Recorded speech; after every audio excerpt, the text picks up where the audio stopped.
Gators Breakdown, episode 28, live on the air on YouTube, and you can catch it later on. If you're listening now, you'll probably listen on SoundCloud or iTunes, TuneIn Radio, but as always, you can catch it live on YouTube. So I'll send out the links, and you can catch it on there. If you're following me on Twitter, I'll usually send out the links before I go live, and you can check them out there. But like I mentioned, you can also find them on SoundCloud, YouTube, TuneIn Radio. Like it, share it, comment, however you want to look at that. But Gators Breakdown, going to take a couple looks at the hot topics going around right now. Of course, Jarret Stidham update. Not much to update, but there is a little bit of news out there. Jordan Cronkrite, running back from Florida, transferring. And I'm going to take a look at Zachary Carter and Malik Davis to start doing a little bit of recruiting profiles for probably some signees that will or commits that will more likely sign with the Gators. And of course, any recruiting news comes along. But season's over, so a lot of it's just a lot of speculation for news right now. And we'll get transfer news as well. Cronkrite, the only one as of now who may be leaving as far as transfers goes. But there probably will be some more. But of course, big news, Gator fans all week, pretty much the last 2 weeks, ever since the Florida State game where Jim McElwain called Jarret Stidham to see how much interest he'd have on Florida. That has been kind of dominating the news lately for Gator fans here. So, latest on Jarret Stidham, still no official word from him if he will update or if he will visit Florida this coming weekend. So this podcast is being recorded on Thursday night. So still no word. You would think you'd have to make a decision, of course, in the next day or so. You would hope he would be on campus all weekend, with especially, Alex Leatherwood's coming in, big-time offensive line recruit. You would hope he could visit the same time as him. But, Stidham would have to make the decision soon. Not much is out there if he's going to visit or not. I've heard through the grapevine that he won't visit, and he has no. He's been saying that he is not going to visit, but nothing official from him. We have not heard from Jarret Stidham whether he is going to visit or not. We saw some tweets that are saying how it's just a tough decision he's going to make coming up, but that's really all we have. But there was a article on ESPN. He did sit down with ESPN. So just early Thursday, Jarret Stidham told ESPN, honestly, it's so up in the air right now. Florida's given him some things to think about. It looks like Auburn is in the clubhouse lead still, if you ask me right now. And pretty much what he said about Auburn is they've been with me from the start, from day one when all of this went down. They've been good to me. Some other teams have also been good to me. It's just a matter of time until everything happens. And he seems to have a really good relationship with Auburn offensive coordinator Rhett Lashlee. So Stidham on Lashlee. He's a great dude. I've gotten to know him a lot over this semester. Really solid dude. I've probably gotten to know Coach Lashlee the most. I've seen him the most. But, of course, Florida's still in the picture. I think the way it looks right now, Florida has given him something to think about when Jim McElwain and Doug Neismeyer went to visit him. Still kind of weird that we should have heard by now, I think, if he was going to visit Florida. If he's not going to visit, we'll find out, the next day or so. As I mentioned, this is Thursday night. He would have to make a decision by Friday, maybe early Saturday, to take the trip to Gainesville. The dead period starts Monday for recruiting, so he has to visit this weekend. You would think for Florida to feel comfortable, Jarret Stidham will be a Gator. So what's going to happen? We don't know. Still don't really know much more than we knew earlier in the week. But as of now, Jarret Stidham is not visiting Florida. Looks like he's probably still considering Florida. And the wild card here is wherever the Art Briles, and his son Kendall Briles end up. He's still Stidham even told ESPN, Kendall Briles was his offensive coordinator at Baylor. KB is my dude. I'm super tight with him. I still talk to him all the time. I'm still waiting to see what happens with him and where he might go, and just take that into consideration. I think it's very up in the air, like this whole situation is, if the Browns even get a job anywhere in college football. The reputation of that last name right now is not very high on the list of some fans. Can't be very high in the college football world, the coaching world, with what went on there.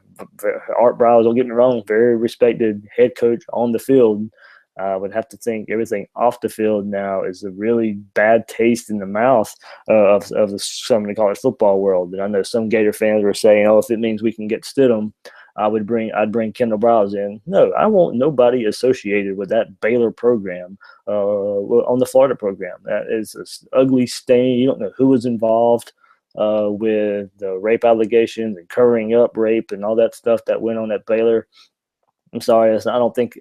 Believe me, I'm more of a win kind of at all cost type of fan, but I still draw a line in the sand, and that's one I don't think I will cross. That was deplorable what Baylor did, and even after Art Briles got fired, you saw a lot. I mean, of course, it's his son; he's going to defend his dad, but there's still a lot of ugly things that went on with them, how they supported Art Briles and didn't think he should have been fired. And I mean, there's a lot of evidence that proves that stuff went on at Baylor. So the Briles name coming to Florida, I wouldn't look for that just to get Jarret Stidham. It's going to be Jarret Stidham's decision based off of what Doug Nussmeier, Jim McElwain can show him on film, how he can fit into this offense, and to see if he will be coming to Gainesville or not. But look for Auburn, I still think, to get it done with Stidham. I don't see, many analysts have come out and said if Stidham would probably just look out a little bit how Florida is the best fit for him. Of course, he doesn't have the relationship that he has with Auburn and the Briles folks, but I think if he wants to come in and make an immediate impact and be on a team that could probably go to the East again with him at quarterback, he should be coming to Florida, but we'll see how that goes. So that's it for Jarret Stidham right now. Not much more, but we'll move on from that. Big news on Thursday, so whenever you listen to this, Jordan Cronkrite, it was announced on Thursday that he is going to transfer from Florida. The school announced that on Thursday. He will receive his official release from the Gators. Received his official release from the Gators on Tuesday, and is hoping to enroll at his next school in January, where he'll have 3 years to play. He'll have 3 years to play, 2 seasons remaining. So, according to Ryan Bartow of 24/7. So, it's kind of weird how everything went down with Jordan Cronkrite. He was only the 4th leading rusher. He only collected 145 yards and a touchdown on 31 carries this year. Behind Jordan Scarlett, behind Michael Pirine, behind Mark Thompson even. So Scarlett led the way with 165 carries, 811 yards, and 6 touchdowns. Pirine, 84 carries, 416 yards, 1 touchdown, and Thompson, 66 carries, 303 yards, 2 touchdowns. They all had more carries and yards than Cronkrite this season, and it's kind of odd how it worked out because Cronkrite, he was pegged to be the starter after being the most consistent back in spring and fall camp. Even early in the season, he looked to be the guy. As the season went on, in the 4-man rotation, it was kind of clear that Scarlett and Pirine were the backs that were producing the best. Cronkrite got injured, and kind of some rumors of him quitting the team and deciding whether he wanted to play or not. He didn't record any stats in the Georgia game. He didn't even travel that game. In LSU, he didn't record any stats the LSU game either. So he only had 5 carries and 8 receptions the last 5 games of the season. So the writing was kind of on the wall there, I think, for Jordan Cronkrite to transfer out of Florida. I was on a radio show in Arkansas, and then I hadn't even really thought much about transfers, but I was asked, Pat Jenkins radio there in Arkansas, if there were any players I thought would transfer. The question kind of caught me off guard a little bit, but Jordan, and I answered with Jordan Cronkrite. To me, it kind of seemed obvious. And then a day later, it is announced that he is going to transfer from Florida. I don't think this is a big loss for Florida. The biggest loss that Cronkrite brought to the team was he was the best blocking running back that Florida had, and definitely in passing situations. We saw Jordan Scarlett struggle with that, especially in the FSU game there. And Cronkrite, that's what he excelled at. and he was a good pass catcher out of the backfield. But for some reason, it just didn't click this season, even though he looked to be the starting running back coming into this season. So I went into the season thinking he was the best all-around back Florida had. I really liked what Jordan Scarlett could bring to the table, but we didn't necessarily see it until this season with his tough, hard-nosed running. There was no way with the way Cronkrite was playing behind Scarlett and Pirine that he was really going to get many more carries above those guys with the way they were performing. And, you got two potential freshmen coming in. Malik Davis, I'll talk about him later, and maybe Darius Lemons if he gets back in the fold for Florida. So that's two more guys you're bringing in, and McElwain's already proved he's not afraid to play young freshmen back. So I just really think the writing was on the wall for Jordan Cronkrite to get out, get a fresh start somewhere. He's still a good back. He still can make something happen for himself and go, hopefully turn his career around and make a statement somewhere. So Jordan Cronkrite transferring from Florida, the school announced Thursday. And, like I said, I don't think it will hurt Florida too much. They got plenty of depth there and plenty coming in. So we'll turn the page on the Jordan Cronkrite career at Florida with Jim McElwain's statement there. We wish Jordan Cronkrite nothing but the best, and we'll do everything we can to support and assist him and help him get what he wants. So what we're going to do coming up here on Gators Breakdown, we'll start breaking down some recruits, some commits that Florida has, and you'll be able to catch these on future Gators Breakdown episodes as well. As I mentioned, if you don't mind sharing the Gators Breakdown, it really helps us out a lot here. For the shows we do, you can catch us, as I mentioned, right now, if you're watching now, live on YouTube. And then I will put these podcast up, audio versions, as soon as the show is over with, as soon as I can. It will be on SoundCloud and iTunes for you guys to listen and share. If you don't mind, subscribe and review somewhere. I think you can review on iTunes. So some reviews definitely would help there if you guys don't mind pushing that out just a little bit. So first two guys I'm going to dive into for Florida on the recruiting trail and the commitment list right now. Zachary Carter and Malik Davis heading down to the Tampa Hillsborough area. And we'll start with Zachary Carter first. From Tampa, Florida, Hillsborough, strong side defensive end, 6'4", 6'5"-ish, weighs 250, 4'9", 40. Be class of 2017, of course. He's a 4-star, 130th overall player in the nation, and the 4th at the strong side defensive end position. To me, I don't think anybody will disagree as of right now, he's the highest profile recruit Florida has. He has offers from all the big-time schools, and one of them recently being Alabama. He said he would take that trip to there in Oregon coming up, but I don't think the Gators have anything to worry about there. Many thought he would end up at Clemson before he chose Florida, but he's been recruiting for Florida pretty good. If he's following him on social media, he's very pro-Gator, and he's even hinted at some signing day surprises for the Gators, and maybe a commitment or more than that soon. He last visited Gainesville for the South Carolina game. I think his potential is pretty evident.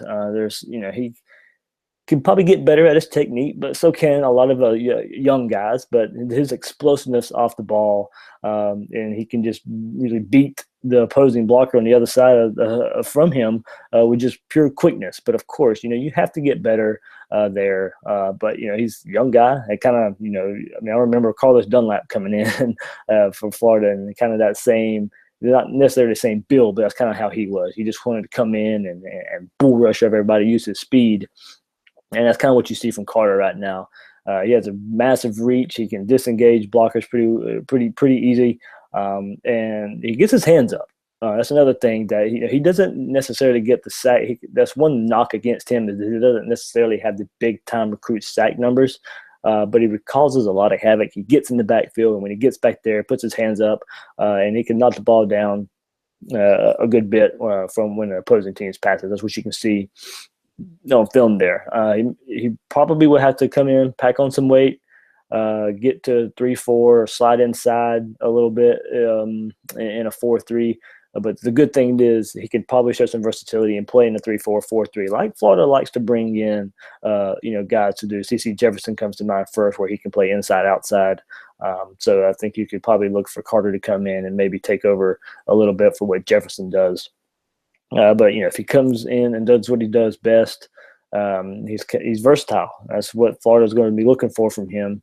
And even in his high school time, the defensive alignments, there were a variety there. You don't see that a lot in high school, but he had positions in a 4-3 and a 3 form, in a 3 form.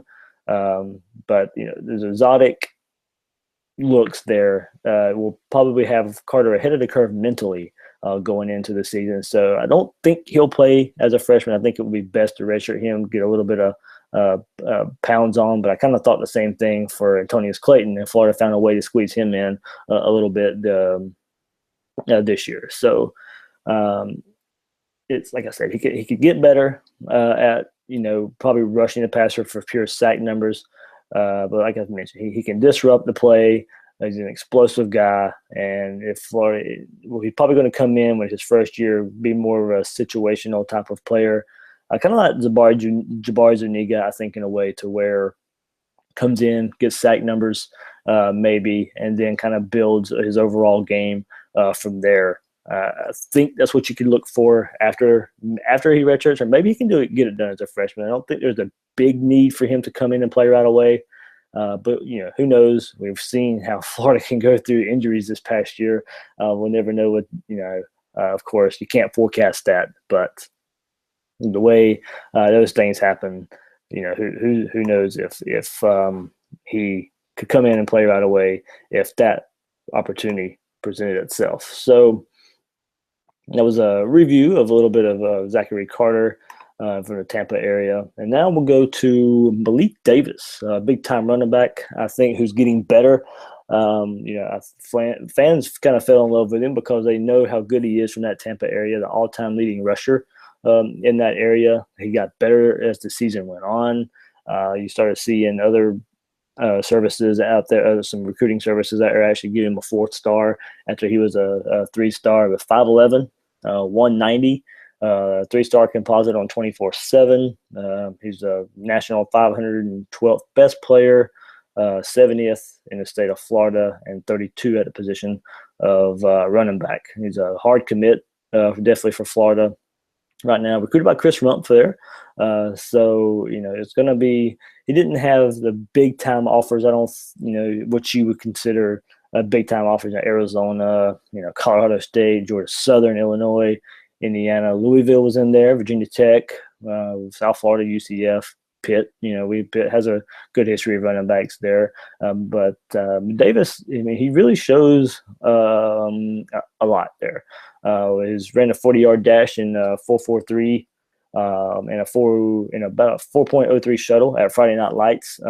Led his Tigers team to the 5A state semifinals, an average of 12.7 yards per carry, and rushed for 2,534 yards and 33 touchdowns as a senior.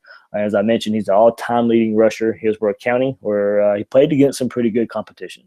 He was going to choose between Miami and North Carolina until Florida offered late October, and he jumped on the commitment almost right away.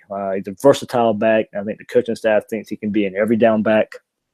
I think he can pack on some more size, but he already does a good job of running through some tackles. Doesn't get brought down easy. But for that to continue in the SEC, I think he might need a little bit more weight because, yes, it's easier to do it in high school than it is in the SEC, of course. We know that. But he does a good job of running through some arm tackles of how he plays right now. Of course, competition ramps up in the SEC.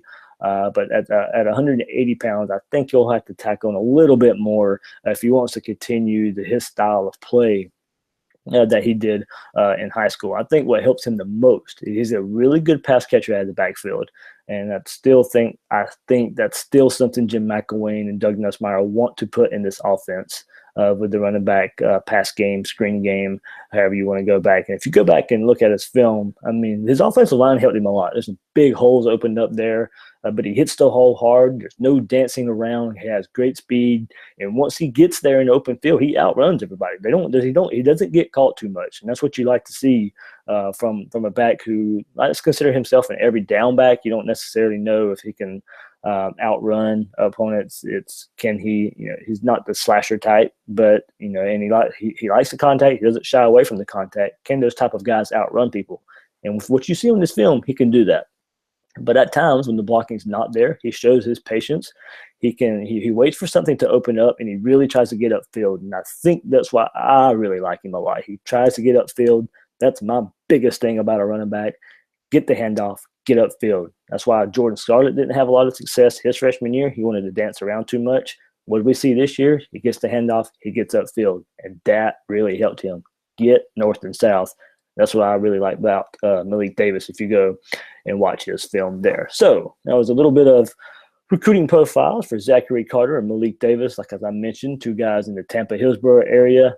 If I had to choose one of those guys right now who would come in and play right away, I'd say Malik Davis a little bit with the transfer we mentioned of Jordan Cronkrite. So you lose it back there. If Florida doesn't get Adarius Lemons, Davis is coming in right away with a chance to get some playing time. So, and we know from Michael Pirine this year, Jim McElwain is nowhere near afraid of playing a true freshman running back, nor should he be. They're playing everywhere right now. So Florida's got a good one there, I think, and a little bit under the radar. And I think some teams may, before February, come up and start offering him once they go and look at his tape. And we've seen that happen with Jim McElwain. Michael Pirine was one last year in the state of Alabama.